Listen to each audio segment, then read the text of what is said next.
DYFI রাজ্য সম্পাদক পদ থেকে বিদায় নিলেন মীনাক্ষী মুখার্জি। ডিওয়াইএফআই রাজ্য সম্পাদক হলেন মুর্শিদাবাদের ধ্রুবজ্যোতি সাহা। তিনি ছিলেন ডিওয়াইএফআই রাজ্য সভাপতি। নতুন সভাপতি হলেন পূর্ব বর্ধমানের অয়নাংশু সরকার। ডিওয়াইএফআই এর 20তম রাজ্য সম্মেলন থেকে 97 জনের নতুন রাজ্য কমিটি গঠন হয়। শনিবার থেকে সোমবার অবধি বহরমপুর রবীন্দ্র সদনে চলে ডিওয়াইএফআই এর 20তম রাজ্য সম্মেলন। তৈরি হয়েছে 25 জনের সম্পাদক মণ্ডলী। বাম যুব সংগঠনের ভার বইবেন তারই সহযোদ্ধা ধ্রুবজ্যোতি সাহা। জামিন মোল্লার পর ফের ডিওয়াইএফআই রাজ্য সম্পাদক হলেন মুর্শিদাবাদের ভূমিপুত্র। 2026-এর বিধানসভা নির্বাচনের পাখির চোখ পড়ি এবার ডিওয়াইএফআই রাজ্য সম্পাদক পদ থেকে সরে গিয়ে দায়িত্ব তুলে দেওয়া হলো তার ছায়ার সঙ্গে উত্তরসূরি ধ্রুবজ্যোতি সাহাকে। বামেদের রাজপথে লড়াই এবং মঞ্চের বক্তৃতায় এক প্রকার ক্যাপ্টেন হিসেবেই পরিচিত মীনাক্ষী।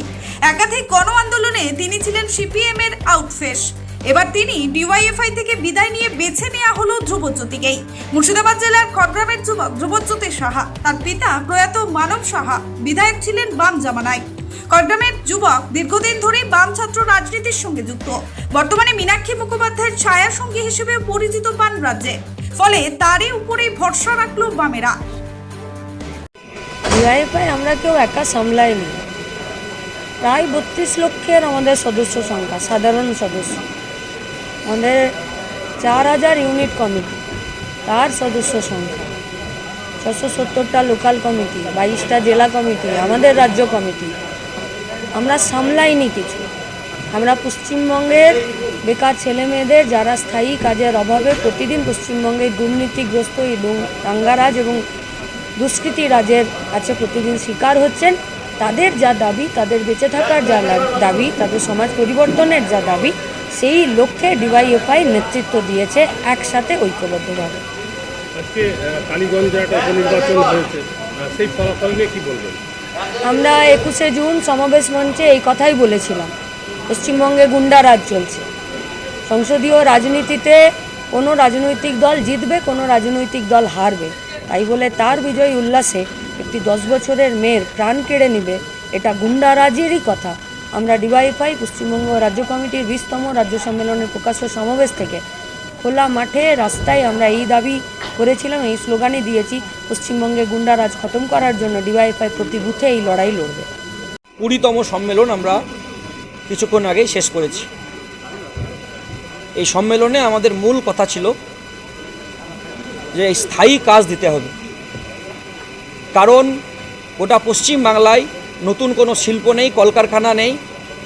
প্রতিদিন পরিযায়ী শ্রমিক হিসাবে অন্য রাজ্যে কাজ করতে চলে যেতে হচ্ছে।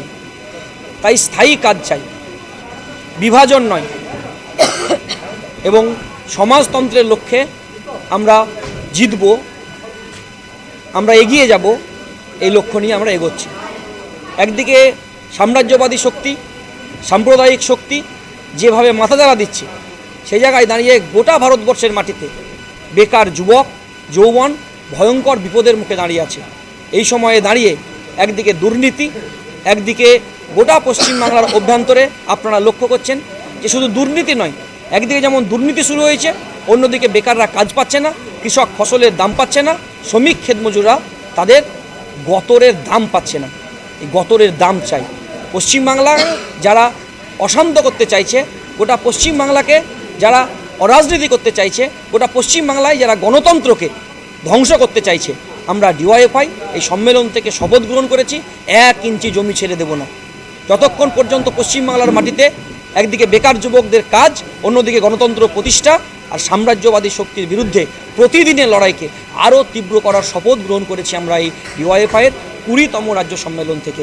আগামী দিনে গোটা পশ্চিমবাংলার অভ্যন্তরে আমরা বলছি বুথে যেতে হবে এবং বুথে ইউনিট তৈরি হবে এবং প্রতিটি পাড়ায় আমাদের যুবদের ব্যারিকেড তৈরি হবে, যে যুবদের ব্যারিকেড আগামী দিনে সমস্ত প্রতিক্রিয়াশীল শক্তির বিরুদ্ধে লড়াইকে আরও মজবুত করবে এবং স্থায়ী কাজের দাবিতে লড়াইকে আরও ঐক্যবদ্ধ করবে।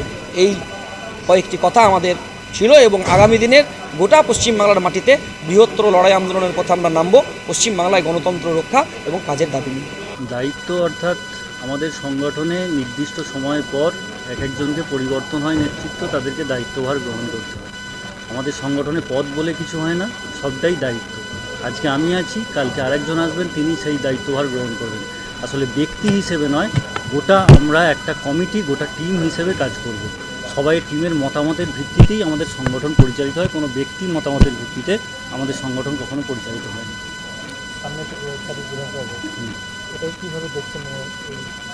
সার্বিকভাবে আমাদের লড়াইয়ের ক্ষেত্রে ডিওয়াইএফআই তার শুরু থেকে স্বাধীনতা, গণতন্ত্র, সমাজতন্ত্রের কথা বলে। পেছনে আমাদের মঞ্চে লেখা আছে সাম্প্রদায়িকতা, বেকারত্ব, সাম্রাজ্যবাদ, অর্থাৎ এর বিরুদ্ধে আমাদের লড়াই। এই লড়াইয়ে ধারাবাহিক আমরা রাস্তায় থাকব। নির্বাচন একটা গুরুত্বপূর্ণ বিষয়, সেটা ঠিক, বামপন্থীরা নির্বাচনে লড়াই করবে, আমরা লড়াই করি যে তার জন্যেই লড়াই করি, সেই লক্ষ্যেই আমরা বামপন্থীরা রাস্তায় নামবে এবং সেখানে ডিওয়াইএফআই দায়িত্ব পালন করবে, ভূমিকা পালন করবে। বহরমপুর থেকে শাহিন শেখ ও উম্মার শেখের রিপোর্ট, চেতনা নিউজ। হলমার্ক সোনার গহনার বিপুল সম্ভার নিয়ে এলো জীবন্তীর সাকিব জুয়েলার্স। এখানে পাবেন দুর্দান্ত অফার। সোনার গহনার বিশ্বস্ত প্রতিষ্ঠান Jibonti Sakib jewellers and makers. একাধিক আকর্ষণীয় সোনার গহনার নকশা নিয়ে হাজির সাকিব জুয়েলার্স। নেকলেস থেকে কানের দুল, আংটি থেকে বিয়ের শাখা, পলা, নোয়া বাঁধানো সব ধরনের গহনাই পাবেন জীবন্তীর একমাত্র বিশ্বস্ত প্রতিষ্ঠান সাকিব জুয়েলার্সে। এখানে গ্রাহকের মনের মতো করে গয়না তৈরি করে দেওয়ার ব্যবস্থা রয়েছে। শুধু সোনার গহনাই নয়, কম দামে রূপোর, চাঁদির গহনার অভাবনীয় কালেকশনও রয়েছে জীবন্তী সাকিব জুয়েলার্স অ্যান্ড মেকার্সে। আমাদের ঠিকানা জীবন্তী বাস স্ট্যান্ড, শাহিদ হাজি মার্কেট, কান্দি, মুর্শিদাবাদ। যোগাযোগ নম্বর 9932846770 অথবা 7478666786।